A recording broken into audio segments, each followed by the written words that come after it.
Hello दोस्तों, कैसे हैं आप देख रहे हैं आपका प्रिय YouTube channel geography by Prem Prakash Mewada. दोस्तों, पिछले वीडियो की तरह यह वीडियो भी जनजाति पर आधारित है और आज हमारी महत्वपूर्ण जनजाति होगी गौंड जनजाति। दोस्तों, इस वीडियो में आपको गौंड जनजाति के बारे में बहुत ही महत्वपूर्ण तथ्यों को समझाने का प्रयास किया गया है। तो आइए शुरू करते हैं। गौंड जनजाति का निवास क्षेत्र। दोस्तों, गौंड जनजाति या गौंड आदिवासी लोग भारतीय राज्यों में मुख्यतः मध्य प्रदेश, पूर्वी महाराष्ट्र, छत्तीसगढ़, उत्तर प्रदेश, तेलंगाना, आंध्र प्रदेश, बिहार और ओडिशा में फैले हुए हैं। अर्थात इन राज्यों में गौंड जनजाति का निवास स्थान है। दोस्तों, गौंड द्रविडियन भाषा का प्रयोग करते हैं, अर्थात वो द्रविडियन भाषा जो है वो बोलते हैं। गौंड जनजाति को पहले राजगौंड के नाम से भी जाना जाता था। दोस्तों, गौंड जनजाति विश्व का सबसे बड़ा जनजाति समूह है और यह जनजाति भारतीय प्रायद्वीप में पाई जाती है। कुछ विद्वानों का मानना है कि गौंड लोगों ने 13वीं और 19वीं शताब्दी के बीच गोंडवाना में शासन किया था और गोंडवाना वर्तमान में मध्य प्रदेश के पूर्वी भाग, जो गोंडवाना का जो मध्य प्रदेश का जो पूर्वी भाग है और उड़ीसा का जो पश्चिमी भाग है, उसके अंतर्गत यह जनजाति निवास करती है, जिसे मानचित्र में भी दिखाया गया है। ये देखिए मानचित्र आपके सामने, ठीक है। इस मानचित्र में आप जब देखेंगे तो आपको जो प्रायद्वीपीय जो भाग दिखाई दे रहा है, वहाँ पर जो मध्य भाग में आपको देखिए ये गौंड जनजाति का क्षेत्र जो है प्रदर्शित किया गया है। और ये जो इसी के पास में जो दूसरी जो इमेज आपको दिखाई दे रही है वो गौंड आदिवासी लोगों की है। दोस्तों, गौंड शब्द की उत्पत्ति के बारे में हम बात करें तो गौंड शब्द की जो उत्पत्ति है वो खोंडा से हुई है और खोंडा का मतलब होता है पहाड़ी, ठीक है। तो ये आपको याद रखना है कि खोंडा का तात्पर्य पहाड़ी होता है। अच्छा, एक चीज़ और, गौंड लोग जो हैं अपने आप को कोयटूर कहते हैं। क्या कहते हैं? कोयटूर। और दोस्तों, कोयटूर का मतलब होता है कोक से जन्मे। कुछ लोग इन्हें कोल भी कहते हैं, ठीक है। नेक्स्ट, 16वीं से 18वीं शताब्दी के दौरान मध्य भारत में 4 गौंड शासित साम्राज्य स्थापित हुए। कितने? 4। कौन कौन से? गढ़मांडला, देवगढ़, चांदा, खेड़ला। दोस्तों, गौंड आदिवासी अधिकांश जो लोग हैं वो हिंदू धर्म का पालन करते हैं, अर्थात इनका मुख्य धर्म क्या हो गया? हिंदू धर्म हो गया। ये किस देवता की पूजा अर्चना करते हैं? तो बड़ा देव और शंभू महादेव की पूजा अर्चना करते हैं। अच्छा, गौंड लोग जो हैं उनमें से कई गौंड जो हैं वो रावण और कुमार लिंगों की पूजा भी करते हैं। गौंड लोग मृत्यु की अवधारणा को, यानी कि जीवन मरण की जो अवधारणा है उसको एक दानव के जादुई कर्म के रूप में मानते हैं। दोस्तों, पोला के बारे में कभी पूछा जाता है कि पोला क्या है, तो पोला एक पशु उत्सव है और नागपंचमी और दशहरा, ये जो 2 प्रमुख जो त्यौहार हैं वो गौंड जनजाति के प्रमुख त्यौहार माने जाते हैं। अब हम बात करते हैं इनकी आर्थिक क्रियाकलाप की। तो दोस्तों, इन लोगों का मुख्य जो व्यवसाय है वो है जूमिंग कृषि और आखेट।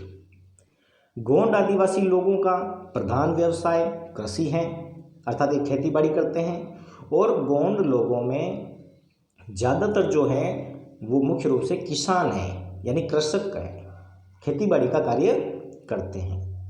अच्छा, कृषि के साथ वे अपनी आजीविका के लिए मवेशियों को भी पालते हैं, अर्थात पशुपालन का कार्य भी करते हैं। अच्छा दोस्तों, गौंड जनजाति के इस टॉपिक में आपको कुछ महत्वपूर्ण शब्द याद रखने हैं, जैसे कि दीपा कृषि। दीपा कृषि क्या होती है? यह जूमिंग कृषि का ही एक प्रकार है। आपको इसको अच्छे से याद रखना है कि दीपा कृषि जूमिंग कृषि का ही एक प्रकार है। क्या होता है इसमें भूमि पर 2-3 वर्ष खेती करने के बाद, अर्थात कोई भी भूमि है उसमें 2-3 वर्ष तक क्या कर दिया, खेती की, और खेती करने के बाद में जब उसमें उत्पादकता क्या हो गई, कम हो गई, तो उस भूमि को क्या कर दिया जाता है, परत छोड़ दिया जाता है, कुछ सालों के लिए छोड़ दिया जाता है।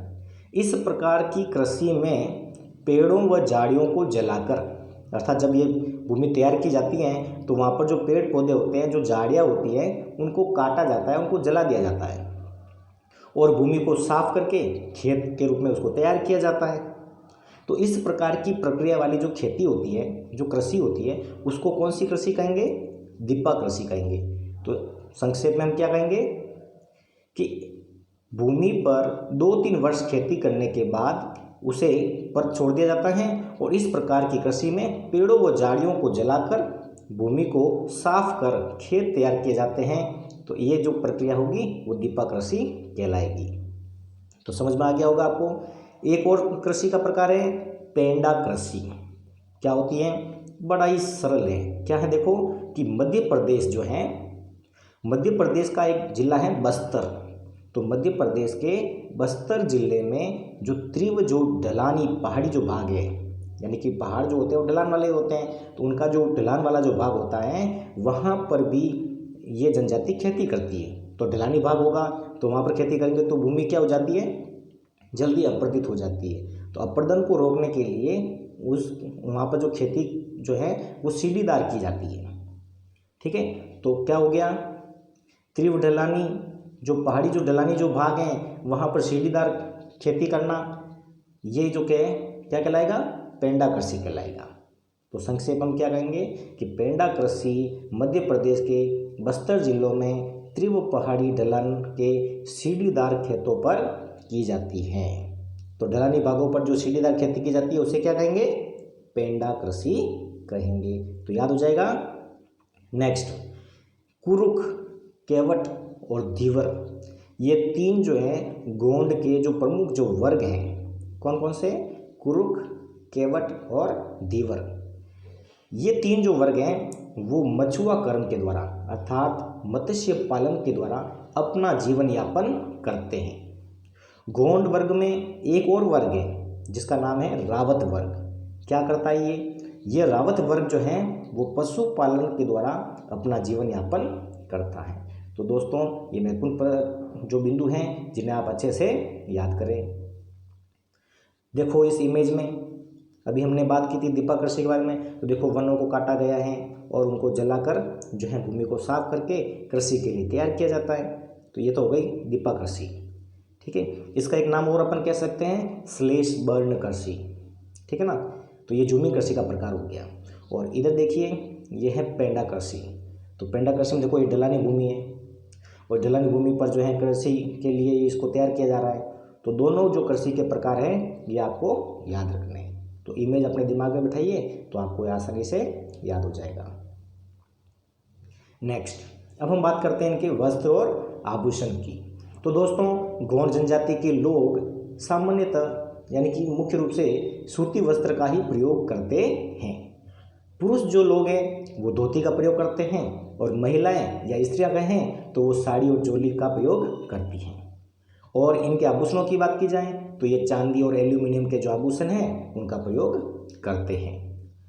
अच्छा दोस्तों, सबसे महत्वपूर्ण जो टॉपिक आपसे पूछा जाता है वो है गोदना, कि गोदना क्या होता है। तो दोस्तों गोदना गोंड जनजाति की महिलाओं द्वारा अपने शरीर पर जो टैटू बनवाया जाता है, टैटू या कोई कहता है ना चित्रकारी, तो उस चित्रकारी को ही गोदना कहा जाता है। ठीक है, याद रह जाएगा आपको ये। अब हम बात करते हैं इनके निवास गृह की। तो गोंड जनजाति का जो निवास गृह है, ठीक है, वो नंगले या हम कहें कि पल्ली। देखो नंगले और पल्ली का मतलब होता है छोटे छोटे गांव। जो 10-15 घरों का जो समूह होता है उसको अपन नंगले या पल्ली कहेंगे।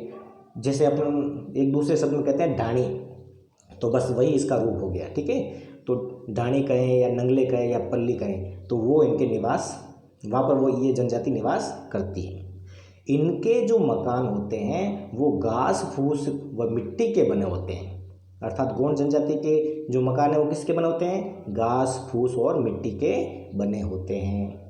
फिर ये अपने गृह प्रवेश करते हैं तो उस समय एक अच्छा सामाजिक समारोह का आयोजन किया जाता है, उत्सव किया जाता है और बड़े उत्सव के साथ ही उस घर में वो प्रवेश की क्रिया करते हैं। ठीक है दोस्तों, ये देखिए इस जो इमेज में आपको गोंड महिला के द्वारा जो गोदना बनवाया हुआ है वो आपको दिखाया गया है कि ये देखो अपने शरीर पर किस तरह से गोदना बनवाते हैं। ठीक है ना, तो इस इमेज को भी दिमाग में नोट करिए।